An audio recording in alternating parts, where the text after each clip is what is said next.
Okay, last time I talked about silence and solitude helping you get below the surface. And now, once you're down below that surface, so you get below that surface and you've spent the time in silence and solitude and you're starting to understand why you reacted the way you did or what your behaviors are in that situation.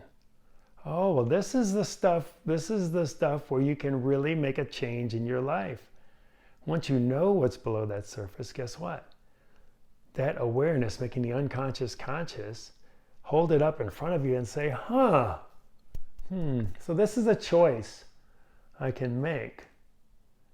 And again, use silence and solitude to determine how you're going to implement this change in your life. Think back, get out a pen and paper and write it down. Write down what those triggers are, what your typical reaction is, what the emotions typically are, and then deconstruct it and reconstruct it. Here's how I want to react in those situations going forward.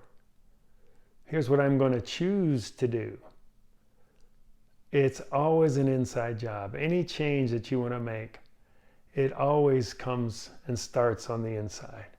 So just remember that and use that silence and solitude to actually implement change, to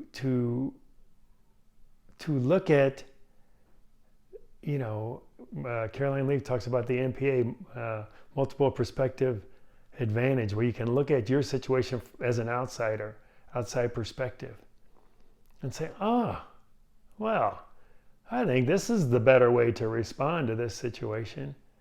And then guess what? You can start to do that. Once you have that awareness, you can start to respond in that better way. So use silence and solitude to get below the surface. And then once you're below the surface, use it to implement change. Use it to implement a better way. Use it to implement a way that you can better serve yourself first and foremost, and then those around you. All right. We'll see you next time.